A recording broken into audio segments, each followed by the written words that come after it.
It's podcadzo. Ah! Oh, let me get the Celsius. I made a point of getting two because last week, How did you know Arctic Vibe's my favorite flavor? because it's my favorite. Flavor. Flavor. Because it's my favorite, and we agree on everything. You threw such a hissy last week. So I didn't get you one. I'll have to practice that. The one First time we've done that it I'll together. approve of that stupid behavior. Cheers. Cheers. It's so good. So good. I'm going to be super ramped up later. I need to be ramped up. This is my second Celsius of the day, baby. Yeah, warning for the listeners. I am a little bit tired and out of it, so sorry if I'm not operating at my usual level. You want to explain to the people why there is no episode this week? Oh, there very well could be. I might What? turn around and edit this within Oh, a day. okay. I've done that Never before. mind then. I've done that before. Don't tell anyone anything. But I'll tell them why I'm tired and out of it. It's because Sure. I'm jet lagged. Jet from lag being in from flying on a plane? from flying. Was it and on a boy, Boeing? my arms are tired. Oh, you flew. Okay, cool. Went full bird on them. I went to Iceland, which is Icelandic for Iceland. I recently learned that. Huh. What a crazy language, by the way. Mm-hmm. When we were just talking about my trip, I didn't mention the language. Sounds like straight mumbo jumbo. You went to Sweden. Mm-hmm. It's probably pretty similar. A lot of Hurgen-Durgens. Hurgen-Durgen. Not really, actually. Iceland. Swedish is a quite beautiful language. Yes. Icelandic is beautiful too. Like hearing people speak Icelandic was very pretty. Mm-hmm. But you know the alphabet's just insane when you see like signs. It's like I can't even begin to fathom how to pronounce that. I can't even make an A very well. No, it's I know. like a triangle, basically. Yeah, I should have put a little bit more time into learning the alphabet before, because like once you learn how certain letters are pronounced, I've heard it's actually pretty easy to pronounce the words. But is there a lot of people that speak English as like a second language? Everyone. I did not run into a single Icelander that didn't speak very good English. Okay, Mm-hmm. that's kind of what I expected. Yeah. What do they default to? I was gonna say most of the time Icelandic, but I heard a couple times what I assumed to be two Icelandic people talking to each other, conversing in English. Yeah. So Crazy. Yeah, they admit it's a crazy language, very difficult to learn. Yeah. It's I believe the first settlers in Iceland were Norwegian, so I think it's derived from. Is Norwegian its own language, or do they speak? They speak. Yeah, Google it. It's not Norwegian. It's something else. Norse. Norse language. Norse. Language in Norway. It's Norwegian. Oh, okay. Norwegian and Sami. Mm. S-A-M-I. Interesting. I like that we're starting. This is the most cultured episode so far. Yeah. Our listeners are We're hopefully learning educating something about ourselves Scandinavia. and others. And it's riveting too. this I'm is excited. riveting stuff. Yeah, I believe it is. But yeah, we just talked about our trip. Won't go into it here. Yeah. ad nauseum. No, but some things need to be Iceland- private. Indeed. Some things need to be behind the curtain. I will say Iceland is by far the most beautiful and unreal place I've ever seen. If you have the chance to go, highly recommend it. What is the jet lag like? It's honestly not bad. It's 6 hours ahead of Colorado Mountain Time. Oh, that's really not So that it's bad. not bad. If you're coming from the East Coast, it's only 4 hours. God, in It's- Sweden it was like 8 hours. Yeah. Which is a lot. Whenever I've been to Europe before, it's been, like London or Germany, and that's harder, but I've handled that time difference better. I just really, like the last couple of nights I was in Iceland, I did not sleep well, or really just the last night. And then stayed up the whole day coming back, thinking that by the time nighttime rolled around in Colorado, I'd be exhausted and fall asleep. And I was exhausted, but I only got like 4 hours of sleep that night for whatever reason. I Damn. just woke up at what would be a normal time to wake up in Iceland. I think my body was still adjusted to that. And I've not been able to recover since then. I've just been sleeping absolutely terrible. That's horrible. So- I'm sorry. No, it's all good. It's fine. I'm definitely, like I said, not functioning at my full You'll get back in it. podcasting level. You'll get back there. I think the Celsius will ignite me. Definitely. I'm already feeling it. Yeah, Iceland's cool. Iceland's cool. All right, next topic. Next topic. That seemed like a bookend. I wasn't trying to cut you off. That No. just seemed like a bookend. So I'm trying to just you're move moving it over along. to the next one because we're professionals. We're professionals. If you want to keep talking about Iceland, you keep talking about Iceland. I don't think so. I got back on Friday of last week, so I had the weekend here. It was Pride in Denver. Mm-hmm. I marched in the Pride Parade. Oh, with really? A friend of the pod, Quincy. Oh, nice. Chief OG. Nice. So that was cool. That's that was kind awesome. of like a bucket list thing, like march in a Pride Parade. It was pretty cool. Yeah, that's fucking We sick. did it for the company we both work at. Oh, really? Uh-huh. Okay. But Really? Mhm. Does a thing for Pride? yeah, they're all about, diversity, inclusion, all that stuff, and Chief OG. In what ways? I mean, in the ways that a lot of Corporate. corporations are, where it's a very thinly veiled attempt to drive sales. But it's so cool, and like internally, there's a lot of cool like groups and stuff. So, Sure. so Quincy runs the LGBTQ, like, I don't know what they technically call it, but like support group. Oh, wow. I It's awesome that they even have one of those. Yeah. So, a lot of companies like participate in Pride, and so you just like, buy into it, Mhm. and you get a booth, and we got to march in the parade, and Wow. yeah, it was pretty cool. Amazing. It was super hot, and it just goes right down Colfax. So it's just a lot of like Did you see standing any in the direct Crazy sun. action at the Chiba Hut going on? No, the Chiba Hut was actually kind of tame. I did Oh, pay really? special attention to the Chiba Hut. There's people partying everywhere. Yeah. But Chiba Hut wasn't any more wild than any of the other establishments. Well, yeah, sure. That's fair.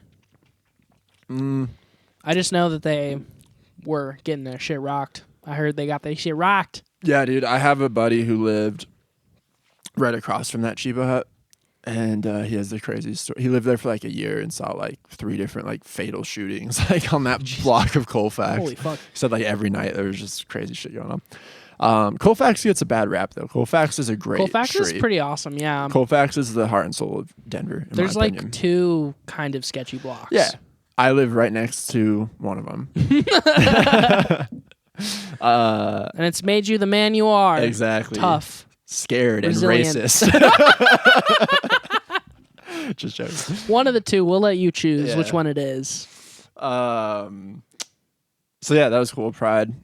I'm just trying to think of what else is going on in my life. Not a lot.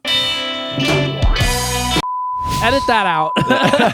A lot of this I is don't being wanna edited out. Censor. Trust me. I Yeah. might just let's start here. That was for Welcome us. to This Podcadzo. Oh, yeah. Welcome to Podcadzo.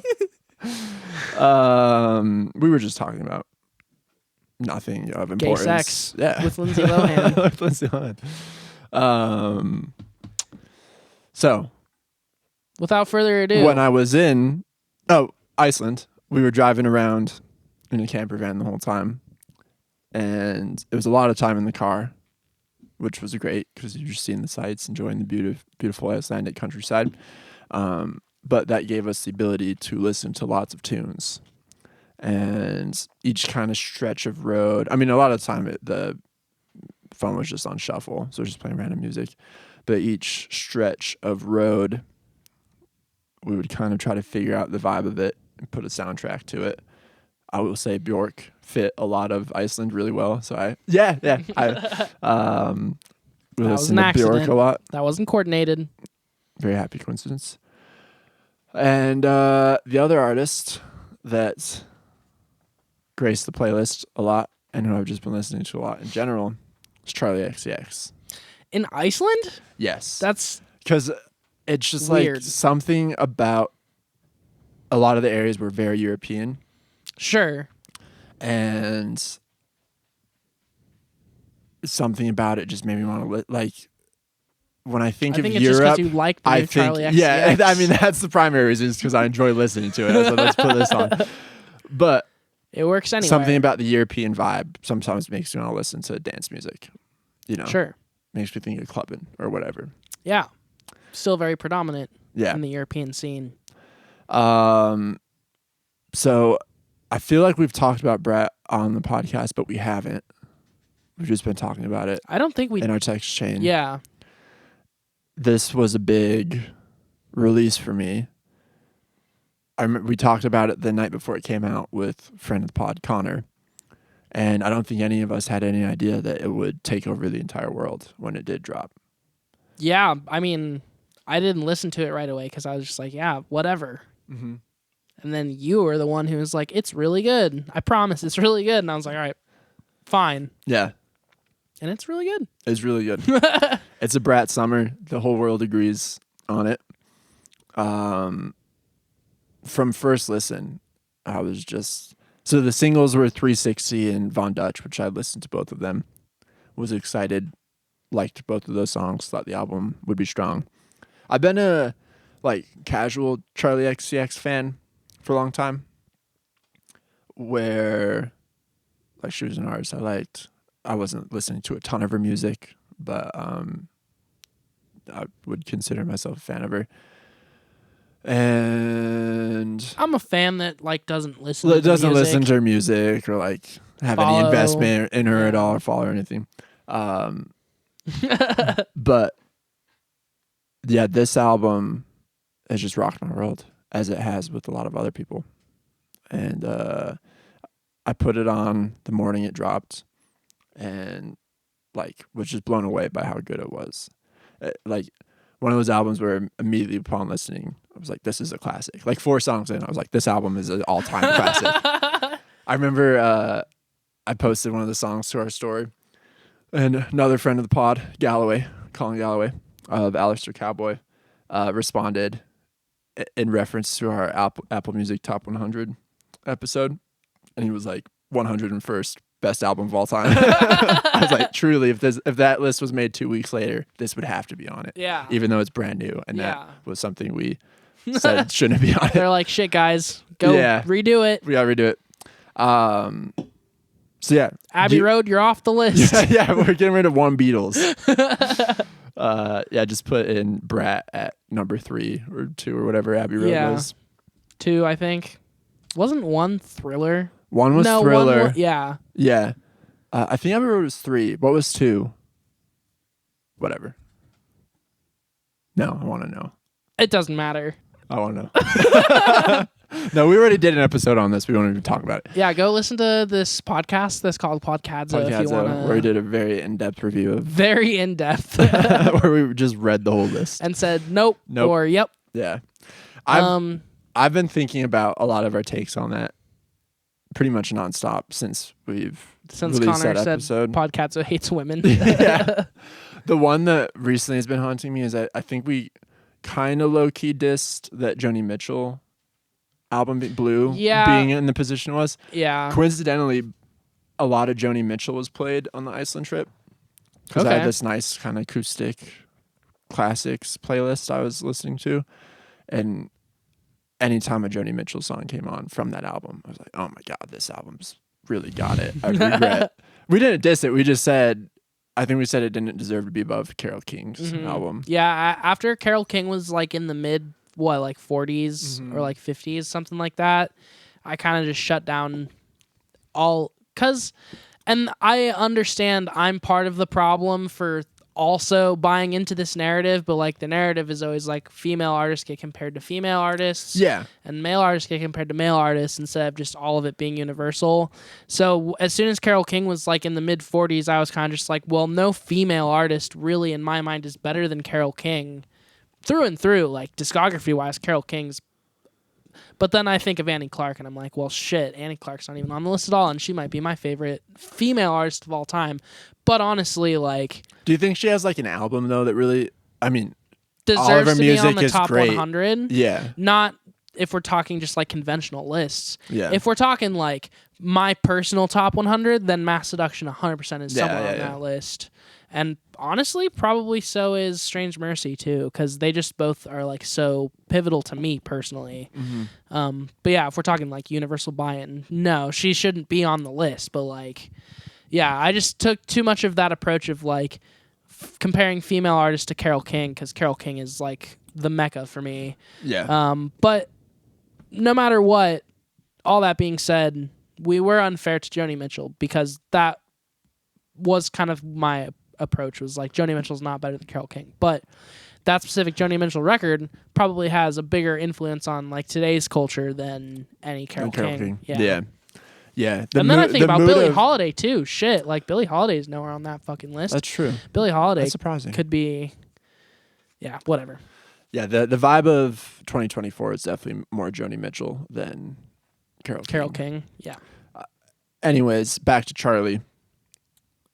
What do you think of the album? So I really, really like it. I think it's a banger of a record all the way through. There's not really a bad song. The one thing I do have slight reservations about is maybe it's being slightly overpraised, kind of. Because, like, I don't know, like Fantano gave it a perfect 10. And I'm just like, this is a great record, but it's not like the best pop record I've ever heard. It's a 10 for me. And it's probably like a 9.4 or a 9.5 for me. But it's just like nothing that new can be instantly deemed perfect, in my opinion. And so then I instantly just kind of take the devil's advocate approach of like, well, why does everyone think it's so perfect? Mm-hmm. No, I hear you. But that being said, and part of the reason for that too is just the marketing behind it has been genius, and it's like taking on a life of its own in the internet realm. It's using social media to its advantage for sure. And I think also like Charlie XCX is a new enough and a young enough and a smart enough artist to really know the social media climate and use that to her advantage. Or, I mean, also she probably just has a really fucking good marketing team behind her as well. But I do think, just comparing it to like some of the other like really good like pop records that I've heard lately, it's like some of them are on par with Brat, and I just kind of think like people overpraise it slightly just because of the packaging and the person who's releasing it. Yeah. But that's not to take anything away from Charlie XCX. I'm definitely not trying to like just sound like a fucking dickhead. I think that because to me, part of the art of pop music is like the business and promotion behind it too. Yeah, these days, 100%. Like it can't just be a solid record. It has to have amazing packaging and like some sort of deep multi-stage social media release alongside it. Like, yeah. But so you said, Charlie's young and new enough. She she's still young, but she is like in her 30s. And like her first breakthrough with the Iconopop track, I Love It, was like 2011, 13 years ago. Yeah. So this is kind of like a crazy mid-career, like insane peak for Charlie XCX. Yeah, I do think because she came onto the scene at the same time that social media was like really blossoming, I think maybe she's just been able to identify like the persona that you can like really gain on social media. Compare like a band like Vampire Weekend, whose debut was like just a few years before that. Social media wasn't the main thing really at that time, so even missing that by like a couple of years, you can really like seem like you're late to the game. Yeah. People often throw Vampire in the like one of the first like blogger bands. Yeah. But we were too young to like really know like what that meant or like how Vampire Weekend was using like MySpace. Like they were like huge on MySpace. Yeah, the first thing I really knew about was just the Vampire Weekend Seinfeld 3000 things that were going on the internet. Seinfeld 2000. Or whatever the fuck. Yeah. Sorry. Well, it's important because the whole thing is, what if Seinfeld was in 2000? What if I punched you in the dick? What if Seinfeld got iPad?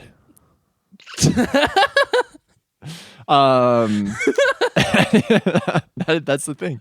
Yeah, okay. So there's this YouTube deep dive on like the marketing genius behind Brat and like the background into it that I started to watch. I wanted to finish all of it before this, but I didn't so I'm just going to talk naively about it. But it did have a really cool social media thing behind it. And like Charlie XCX is like, she's been a relevant artist for sure, and she's had good releases in the last couple of years, but been like largely ignored by the mainstream. But I think she's been very savvily. Is that a word? Savvy? I think it's just savvy. She's been very savvy. No, she's been okay. Yeah, she's been very savvy with like kind of getting to this point, and like she's part of like what's that label, the PC music label or whatever, and they're like real innovators in a lot of the internet shit. So yeah, it feels very well formed and intentional. There's a lot of planning behind this release, obviously. Yeah. But outside of the promotion, the songs speak for themselves, in my opinion. So the track list, 360, amazing album opener. And this was a single. I can't remember if this was the first. I think this was the first single. Maybe the second. Yes, it was the second. Von Dutch was the first single. So it goes 360 into club classics. So I heard 360 a couple times when it was released as a single, so I was familiar with it. So I put on the album. First day it comes out. 360's on. I'm like, cool. Good album opener. Love this song. Then Club Classics comes on, which might be my favorite song on the album. I'm like, wow. Okay. Great second track. That's very cool. And then third track, Sympathy is a Knife. Absolutely mind-blowing. Absolute Banger. And that's when it solidified for me that this album is an instant classic. Because two good songs, top of album. Anyone can do that. But then to have Sympathy is a Knife, yeah, third time's the charm. Whatever. Yeah, that song might be my favorite song on the album. I think it's a lot of people's favorite song on the album. I go between that and a couple other tracks. Sympathy is a Knife is amazing. And then it goes into I Might Say Something Stupid, which is less than 2 minutes, and it's like a real slowed down, like almost like ballady feel, where she starts to get personal and emotional. And then it goes into Talk Talk, which is like at this point kind of the most basic pop feeling club banger song, of the whole album. But at that point for me, upon listening, like the concept of the album, of it being called Brat, kind of set in, where this is going to be hard to articulate. Something that I think a lot of people have connected with the album is how personal it feels, and it is personal, but you can also tell like that she is playing up the persona of Charlie XCX. Totally. And part of that, of this like brat persona, is like having insecurities, and I think it's just very cool that it's like an under 2 minute song where she like kind of starts to expose some of that, but then just goes right into Talk Talk, where it's like, actually, screw that. I'm the best, Yeah. I'm a brat. I think it's like a little bit of that thing of like you have the doubt of like, am I a piece of shit? And then you're like, no, I'm the best. Mm-hmm. That's what I get from it, kind of. Yeah. It's hard to, but like Brat is just the perfect title for this. Yeah, someone who such a brat vibe. Someone who refuses to like admit that there's something fucking wrong with them. Yeah. And then Von Dutch, which is probably the brattiest song on the whole album. Everything is Romantic, track number 7, which is one of my other top contenders for my favorite song. This has been stuck in my head for a while. In Iceland, there's these crazy tunnels. I think we went through 4 different tunnels that are 6 kilometers long. So close to 4 miles. We forgot here in Colorado with the Eisenhower Tunnel, which is like, oh my God. Yeah, a mile. It's a mile. I don't even know if it's a full mile. No, I looked this up. I think it's like 1.2 or something like that. Okay. Literally last time I drove through Eisenhower Tunnel, Julie and I were talking about it. We're like, wow, what a feat of engineering this is. I've never fully appreciated. I mean, it still is. And it still is. But then we went to Iceland, and there's 4 of these 6 kilometer long tunnels they're like natural cave walls in there. It's That's like, sick. It was the coolest thing. Like the tunnels up the Pooter, kind of. Yes, exactly. that for 6 For kilometers. like just ever? Yeah, But do they have forever. lights in them? Lights. Okay. They have pull-off stations like every 500 meters. They're very well constructed. Beautiful. We were driving through one of these tunnels and Everything Was Romantic came on. And it was an emotional moment. It's perfect For song just you. for that. For just me. But Everything Was Romantic has been stuck in my head since then. Rewind. Maybe Rewind is the brattiest Rewind's song pretty bratty. for me. I love Rewind. Also contender for favorite song. So good song too. And then the one we should really talk about, Girl So Confusing. Yeah. So back to this being like an incredibly personal album for Charlie. And like a lot of like meta self-referential stuff throughout the entire track list, like her mentioning like A.G. Cook a lot, her mentioning her fiance, George, whatever his name is from the 1975. Do you know that she's engaged to the drummer from the 1975? No. His name might be George Cook. Same as whatever. We'll come back to Girl So Confusing in a second, but like the first kind of most referential track that people have been speculating a lot on is Sympathy Is a Knife. Do you know any of the lore behind that or supposed lore? Not too much. I think it's about Taylor Swift. There's a lyric specifically in it where she says, "Don't want to see you backstage at my boyfriend's show." So 1975. Oh, yeah. Fingers crossed behind my back. I hope they break up soon. Something like that. So, I mean, I don't even think there needs to be speculation. That feels very blatant. Taylor Swift. And I think, and like, she's talked before, I guess, about how just horrible the like pop music, female pop star industry is, and that they're all like backstabbers and they're supposed to be friends and like supporting each other, but it's all just a facade. And so I think that's like the point of that song. Like, your sympathy is like totally fake. It's a knife. It's a weapon against me. Like, just be honest. Like, we don't like each other really. And there's this weird competitive thing. But again, like, I think it's much more nuanced than that. Like, I'm sure she like respects Taylor Swift a great deal. And I know they've like performed together before and stuff. I think part of it is like the brat persona she's trying to take on too, which is risky to like blatantly play that like a character and like attack. Yeah. Taylor There's Swift. probably some truth behind it. Yeah, for sure. No, it's obviously coming from like a place of real feelings, but kind of amplified by the persona. So the one that's even crazier than that is Girl So Confusing, where it was very obviously about Lorde. And I didn't like the first time I listened to it, I knew she was like talking about someone when she said the people say we have the same hair line. I jumped to Lorde. And then, looked it up and there was already a ton of internet stuff about it. And then the thing that did kind of break the internet over this past weekend was they did a single together, or a remix of Girl So Confusing featuring Lorde, and Lorde did a verse on it. Have you listened to that? Mm-hmm. It's pretty cool. Yeah. The girls love it. The girls love it. Like, so many girls on my Instagram, like girls that I know, are talking about it. Every time you say girls on Instagram, you just automatically sound sus. Yeah. But girls that I am friends with on Instagram, they're all like posting that song on their stories and being like, this is like the song of the summer, you know? Yeah. Like, that's got that kind of vibe. It's the song itself is such a banger. It's a fantastic rendition. Yeah. And like the original edition too, the production on it's so cool. Just the girls in the chorus, to be a girl, that whole thing.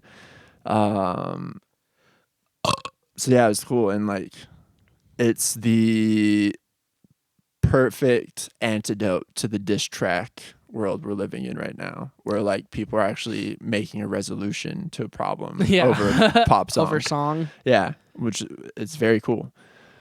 It's iconic. It's definitely iconic. It definitely resonates with people more than like diss tracks. I mean, maybe not necessarily. Yeah. Like, it's resonating with a different demographic in like the same way, like the same magnitude. Right. You know? Yeah, for sure. Equal but opposite. Apple, After Girl So Confusing. Good song. Don't have a lot to say about Apple. Yeah, I start to get a little bit less checked in at this point. The back, that maybe my biggest critique of the album is like the back third of it isn't quite That's kind of why I give powerful. it the 9.4. You're right. Or whatever I said. It's maybe not a 10 all the way through. Not every song absolutely needs to be there. Mm-hmm. And even with 15 songs, the record's only 41 minutes. So it Yeah, feels like there's a little bit of stuffing. Yeah. Really, it's just kind of that block of 3. I like the song Mean Girls, though, which so it's Apple, B2B, back to back, and then 13, Mean Girls. I just don't find myself like going back to it. Yeah, that's just, I think those are still great songs, but I just check out a little bit more there. Mean Girls grabs me back in. And then the ending to it is phenomenal, in my opinion. I think about it all the time, which is a crazy, honest, raw pop song just about her thinking about having kids. And then back to like the brat motif and it being so geniusly sequenced to fit that concept, jumping right into 365 where it's actually like, fuck this, I'm a party girl. Yeah. It resolves very much like it comes back around full circle. Mm-hmm. Yeah. And like it does that in concept and also in the same like meta way that she's been, where it's just a reference to the first song 360. It's 365 now. So yeah. And then she released after Brat, I think the next week, Brat, and it's the same, but there's 3 more songs, so it's not different. Where she tagged on just 3 more songs after 365. I don't know how I feel about those songs. I haven't listened to that one at all, to be honest. It's I think it was definitely a strong move to leave him off the official album, but also a strong move to release him as like a deluxe edition. After you put after, yeah. That's the weird thing about like the digital age is like people used to like release the album and then like 6 months to a year later they'd be like, oh yeah, there's 4 more demos or whatever, and then there'd be another reissue. Now it's just like you don't even have to wait for that shit. It's just like, here's the album, and then, oh wait, here's all this other shit. So it's kind of like you just released it anyway. Exactly. At least in my opinion. I feel the same way. We've talked about this before too, that in the streaming era, like releases don't really mean anything. Nothing. Because it's just... That's why I'm listening to Brat and not Brat, but it's the same, but it's not, but it is, or whatever. Because it's like, well, the intended release was the first one, right? So I don't really need to go for the non-intended release if it's 97% the fucking same exact as the original release, then whatever. Especially since they're just thrown on at the end. It doesn't change the sequencing it doesn't of the change original the sequence. album. Yeah, it's just, here's 3 more songs right at the end. It's Hello Goodbye, which is my least favorite of the 3, I think. Then Guess, which is a very funny song you'll need to listen to. It's like overly sexual and like almost like a limerick, like a dirty limerick almost, of just like this funny rhyming about like shoving underwear into your mouth. And then at the end, to be like self-referential again, it's like, guess if I'm serious about this song. Haha. And that's just how it ends. And then ends with Spring Breakers, which is like kind of a reference to the movie Spring Breakers, where she's just talking about like fucking shit up. So yeah, I like Guess and Spring Breakers, but they don't belong in the album for sure, and just not as strong of songs as anything else that's on Brat. But I rest my case. It's the album of the year for me so far. Big talk. Yeah. Better than Only God Was Above Us. Better than Agua. Wow. But that's definitely a close second. Interesting. Yeah. That's so interesting. I feel like, man, I don't know, like not to sound like a dick or whatever. This doesn't seem like a record that necessarily has long-lasting impact with you. Like, are you really going to look back on it in December and be like, fuck yeah, that's the... I think I will. It's just so out of pocket for you. as it is like out of pocket, something but I that think really that's grabs made you it that even much. more impactful for me. Exciting. That like, wow, I'm like actually really stoked this. and into like a dance pop album in a way that I'm trying to think of like the last pop album I was like really into. Man, Let's I just don't look even up know. pop albums that came out in 2024. Because there haven't been too many good ones, I want to say. The other big one is Chapel Rowan. Well, Hit Me Hard and Soft is pretty big right now, the Billie Eilish record. Mm-hmm. Which I've not listened to. Cowboy Carter was pretty big. I feel like it's pretty quiet now. Oh, yeah, Cowboy Carter. I didn't really like it I didn't that like much. it either. I was amazed everyone else liked it so much. I know. It seemed really lazy to me. Yeah.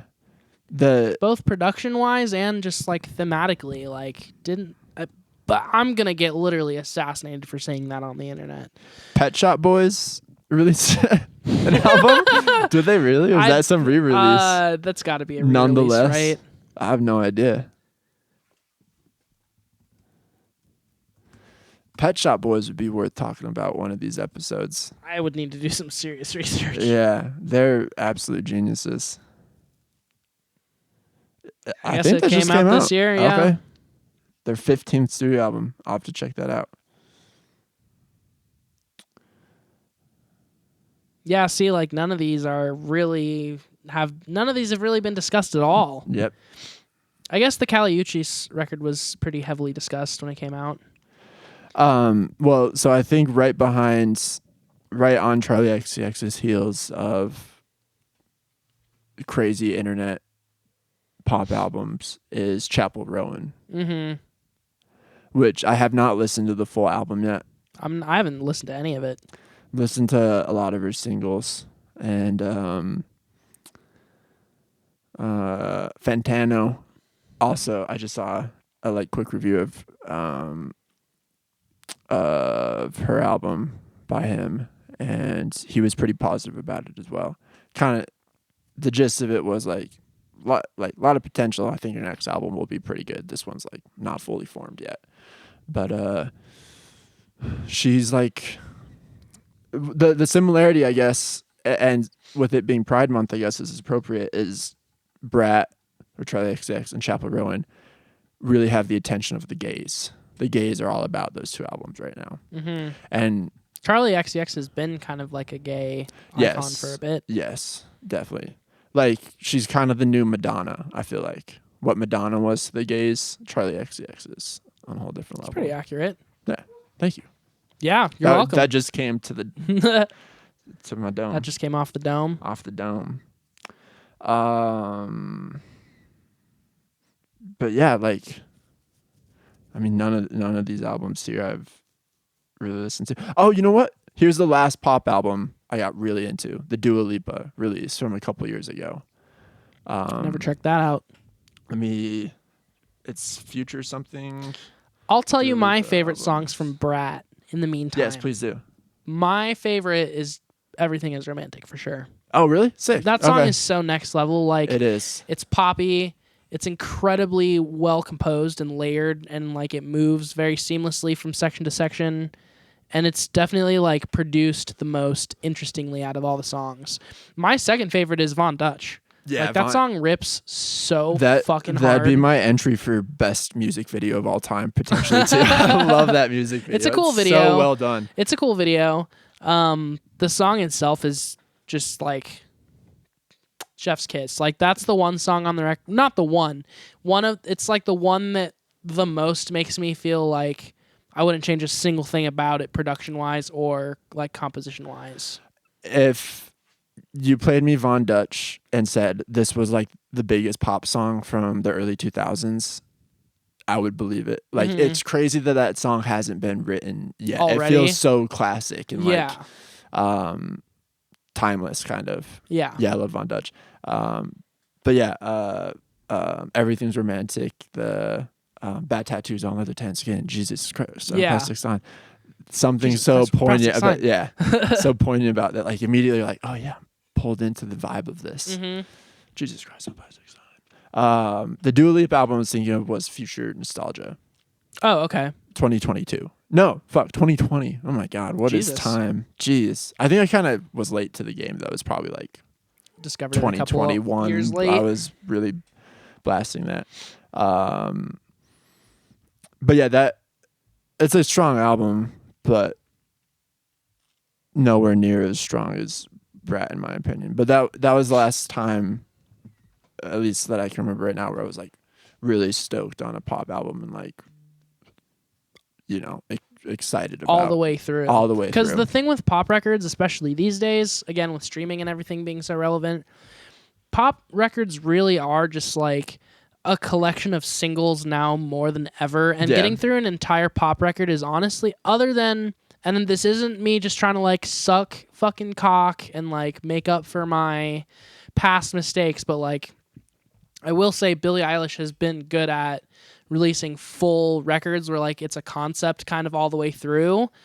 But apart from like her being super mainstream, and I guess Taylor Swift also being super into like full concepts, pop records are like singles galore. Like there's no one really making a conceptual record all the way through where the theme sticks. Yeah. And so to have someone super mainstream also do that and have the entire thing be like very solid is super refreshing, because that's what I kind of gravitate towards the most in music, and what I like the most is records that are fully like throughput, like all the way. So yeah, and yeah, for a pop album to do that, it's so impactful, you know, because everyone's attention span is 30 seconds. Definitely, and that is a challenge. Like to make pop music, it's like, yeah, I'm just gonna make as many catchy singles as I can, and like that's the album, you know.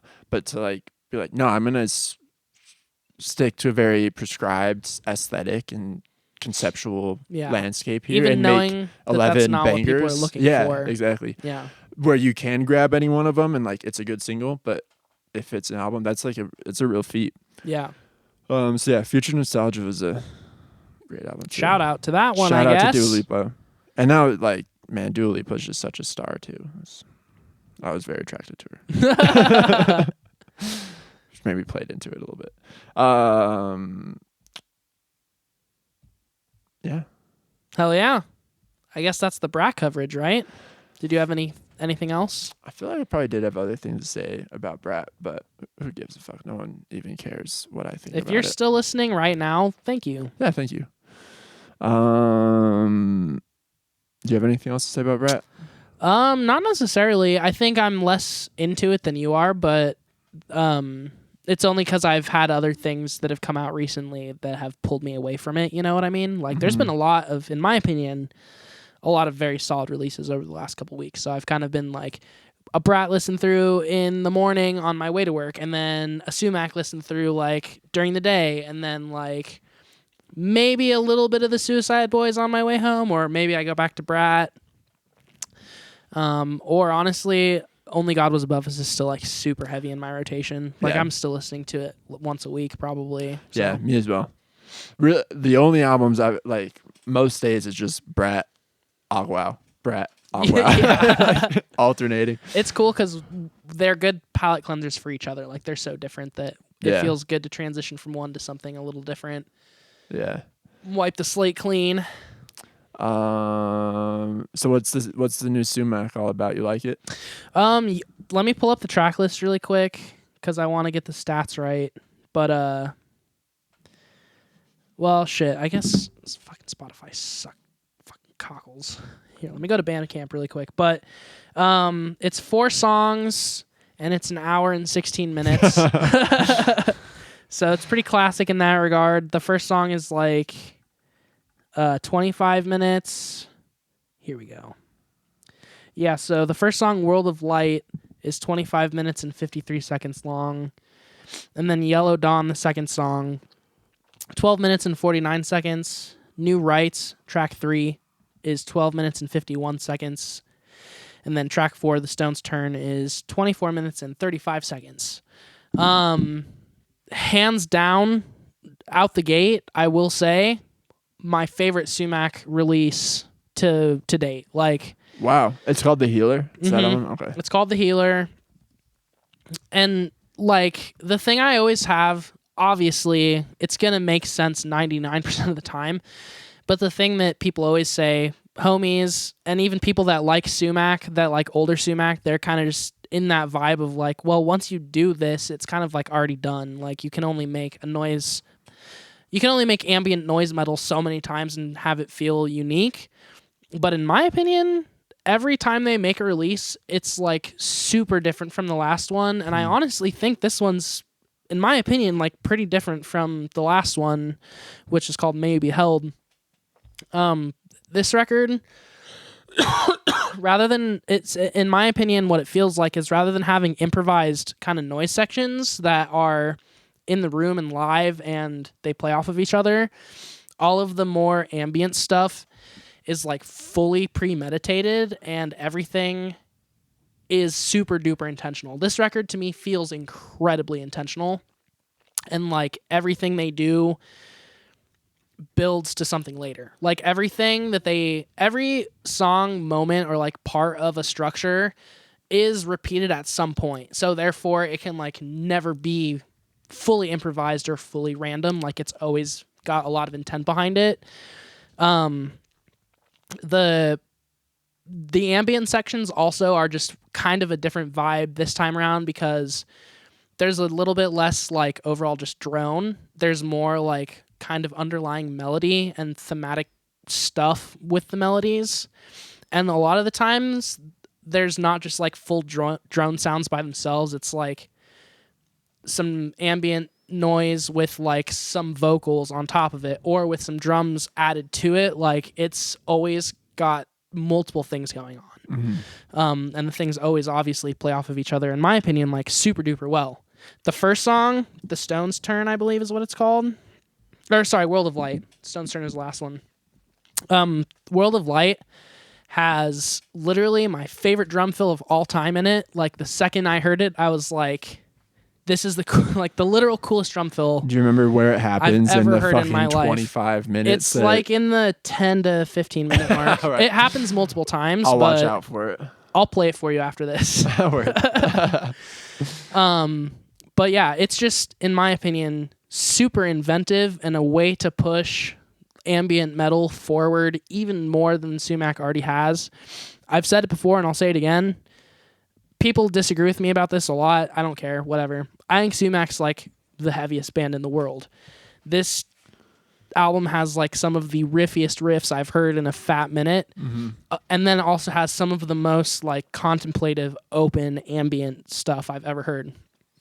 On the ambient stuff in the past, I've always kind of felt like skipping through parts of it, or like, you know, like when it gets to this part of the song, I'll just skip to this part of the song, which that was like when I first got into Sumac, and now I get through the full song and I appreciate the full song.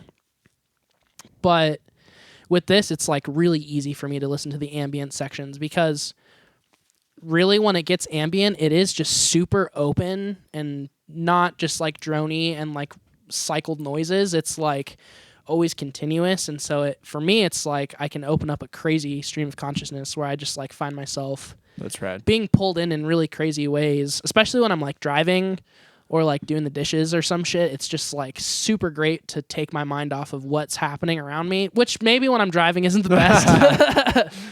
But point being, it's very meditative feeling. It makes me feel super meditative. And yeah, I think production-wise, it was produced by Scott Evans, who is in Kowloon City. He's also produced like the last 3 Thrice records and a metric fuckload of other shit. And it's definitely the most well-produced Sumac record. Like the entire recording feels super duper live. And all the tones are just incredible. And yeah, like Nick Yashin, the drummer, just like his performances always completely blow me away. Like every time a Sumac record comes out, I'm like, this dude's the best drummer in the fucking world, and nobody even knows it. Yeah. And then yeah, like Aaron Turner ramped his vocal performance up significantly. Like he uses his voice in a lot of ways that he never has. He chooses to sing at a lot of times in songs when he never really has before, and he chooses to like just kind of project and really play into like the whole Sumac world a lot more on this record from a vocal perspective. The guitar playing's amazing. There's a lot more like underlying melody in my opinion, and then the bass kind of does a lot more to play off of the underlying melody on this record than the last one, which was really, really just a super noisy record. So I think it's very, very, very good. I'm going to say so far it's my album of the year, which I'm definitely fighting an uphill battle on that with everyone else. Because everyone else is checked out. They're just like, yeah, Sumac just does noise. That's what they do. But I promise you, it's like once you get past it and you can really find that meditative state, it's like it's a continued upward. Like there's a trajectory and every release is super different from the last. So I'm on board. I'd say the reviewers on Bandcamp agree with you, calling it a masterpiece. I'm definitely going to check it out. I love the album art. I'm very it's my favorite art that he's done too. Enthralled by this image here. It's definitely the most color. They did kind of just rip off the Stone Roses though. Well, he does all these. No, I know. He like hand paints all these, and then they turn them into prints. It gives me similar. Yeah, it's pretty similar. Yeah. Cool. Yeah, I'm gonna listen to that driving. It seems like a great driving album. Yeah, maybe. Maybe as long as I don't veer off the road in one of those contemplative moments. Yeah, or just make sure you don't listen to it too loud because then your ears will hurt. And Yeah, you'll be like, oh fuck, that came out of nowhere, and my ears are both bleeding.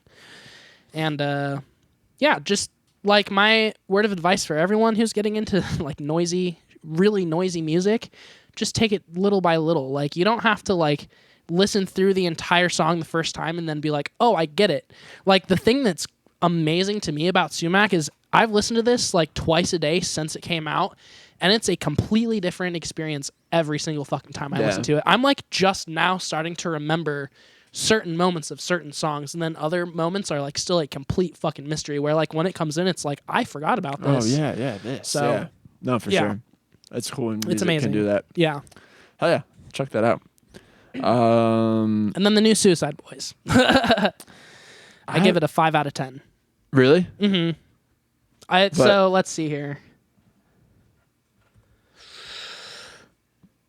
Lone Wolf Hysteria, pretty weak opener to be honest. Mental Clarity is a luxury I can't afford. Cringe. Not a great song. The Thin Gray Line is pretty good. Thorns is pretty fucking good. Misery and Waking Hours, decent. Burgundy is my favorite one. Transgressions is my second favorite one. The rest of the record kind of fucking sucks. As much as you talk about Suicide Boys and as big of a fan as you are, I've never been able to really get on board, to be honest. Yeah, I understand. And it's kind of for lack of trying. I was the biggest hater for a really, really long time. Like, I thought they were the worst group like that like existed in music. I was like, these guys are just fucking idiots. But no, to be honest, like their album I Want to Die in New Orleans is what grabbed me. I was just like, this is actually super deep and super sad. And like you can tell that it comes from a real place. And then when I started to get more into the lore, I realized that that's just because Scrim, who's like the producer, was like just doing like a fuckload of heroin and pills constantly throughout the making of that record. Like he was never not just like incredibly fucked up. So kind of makes sense there. Sick. And then, yeah, I mean, like they had a little window like where they were peaking, and now I feel like they're trying to do a specific thing rather than just doing whatever the fuck they want. So it's kind of losing me a little bit. Yeah. And I didn't listen to them at all for over a year until this record came out. Like I didn't listen to any of the singles they did.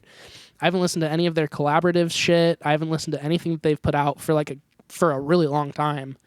And then yeah, this came out and I was just like, fuck it. Since it's a full record, I'll check it out. And yeah, it just doesn't feel like a full record. It feels like some singles. And there's a creative kind of flow in the middle, and then it kind of peters out. In my How many opinion, records do they have at this point? So many. Like 15. Really, that many? Let's see. I'm looking at Wikipedia now.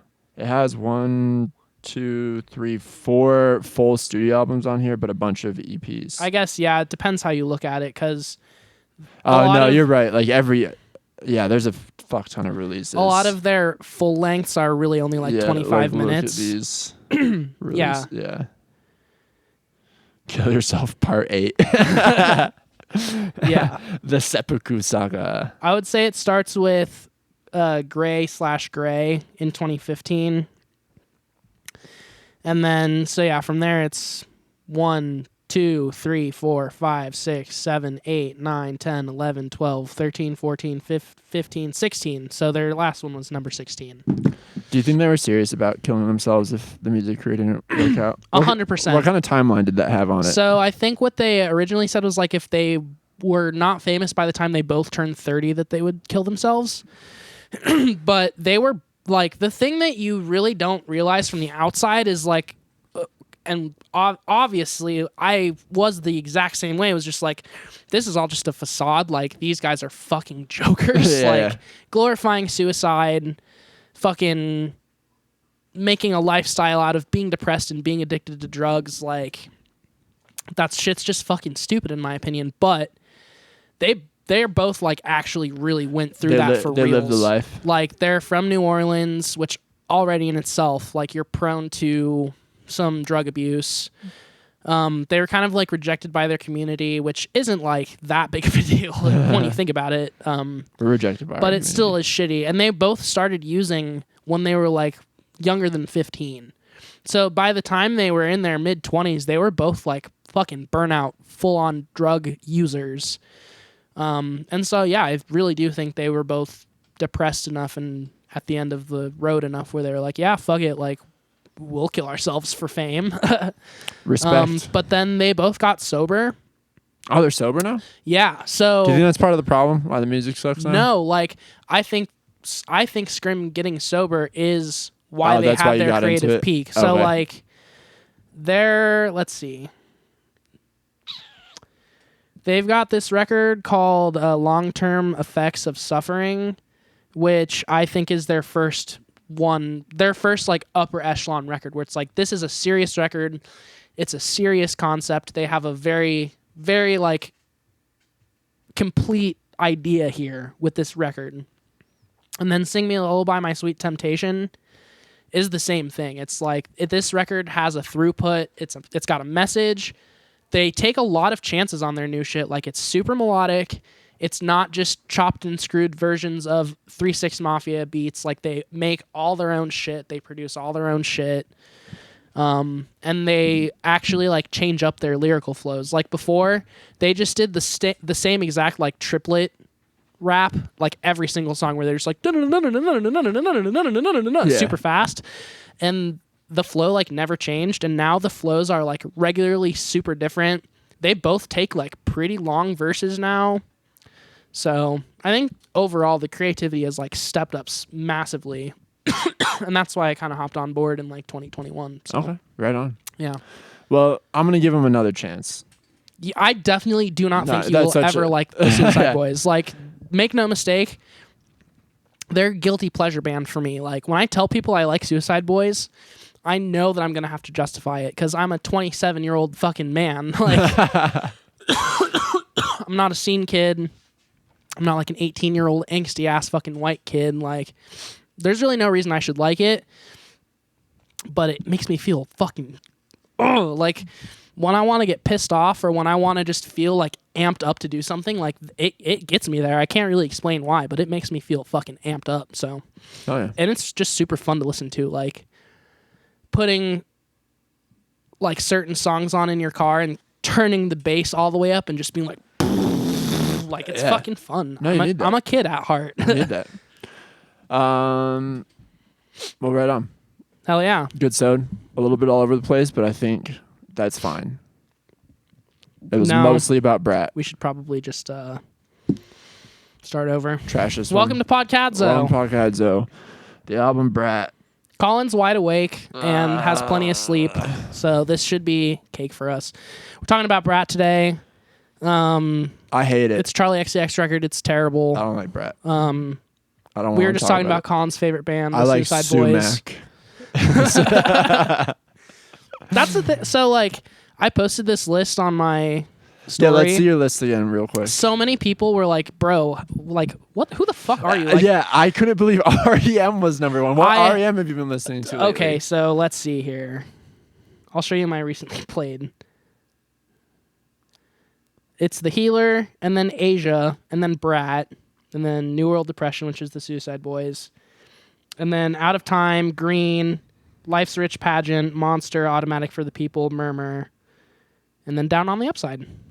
I had a little bit of an REM burst. Like, I listened to them for like a week and a half straight. That's great. I love a good REM burst. They're so good. Every calendar quarter. It was because, I don't know if you saw, they got inducted into whatever the fuck, some Hall of Fame or something. Some award. They got some sort of award. They're already in the Rock and Roll Hall of Fame. And they did like some interview on the news. And then I was just like, damn, these guys are amazing. And then I listened to all their shit. Word up. We already did an REM. We did an REM and 90s Radiohead for some reason. Probably made sense at the time. Yeah. Because we wanted to do REM first, but we didn't have enough time to prepare anything really. Yeah. It was hard to talk about REM for a whole episode. So yeah, REM Suicide Boys, which again, I think the algorithm always prefers certain artists over others, like artists that are trending or whatever, because I listened to the new Suicide Boys record like literally twice in the last 4 weeks. Like, how is it number 2? Mm-hmm. But anyway, Charlie XCX, I definitely listened to that like 10 times more than the Suicide Boys record. The Armed at number 4. Psychedelic Porn Crumpets at number 5. Their album Franzoli that they put out earlier this year, check that record the fuck out. Word. It's so good. St. Vincent, Tom York, Queens of the Stone Age, Shellac. Rest in peace, Steve Albini. Yeah, for real. We haven't talked about Steve Albini. I thought we mentioned him on the Queens episode, maybe. Oh, yeah, maybe we did. Feist at number 10. And then kind of just, normal. Your medium term list is fully you. That this one makes a lot of sense. U2. Which, again, it's been a really long... Like, when was our U2 deep dive? Funny. When was that? So funny, U2's number 1. Our U2 deep dive was so long ago. Yeah. It was like in February. Yeah, February. That's right. So yeah, that's weird. Vampire Weekend, Steely Dan, Elbow, and then Schoolboy Q, and then The Smile, St. Vincent, Black Midi, Shout Out. See, Suicide Boys at number 9 in the long term. I've been listening to a ton of Black Midi lately. They're so fucking good, bro. So good. And then Thrice. Local Natives, Bombay. Green Day at number 15. All Them Witches at number 16.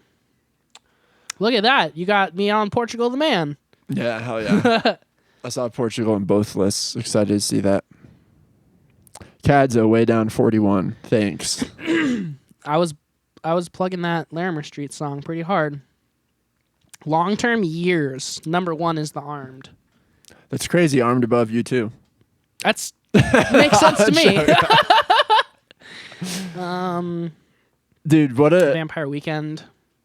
I'll just say your top 5 here really shows what an interesting and diverse taste you have in music. I mean, The Armed and Queens of the Stone Age make sense together. Yes, but the rest, and I guess Vampire Weekend and U2 might make sense together. Depending on, how old you are, I guess. And then Suicide Boys thrown in there is what, like... It really did come out of left field. Like, I was like, I fucking hate these guys. And then out of the blue, I put on that record and I was like, wait, this is great. I'm trying to think if there's a band I've ever become a serious fan of and started off from a point of hate. I'm sure there's been many. But probably none as, U2 kind of goes back and forth. I'm like, I love them. I fucking hate them. Yeah. I love them. I hate them. That's part of being a... No, that's never mind. not I take that back. I take that back. Like, most looking at Queens of the U2 Stone Age, are, like, there's not a single thing that I would say. No, I was going to say bad. for U2 specifically. I think that's something a lot. I think there's a lot of self-hating U2 fans, but nah. Yeah, I take that back. They're all actually. shameless motherfuckers. Definitely. Thrice all the way back at number 10.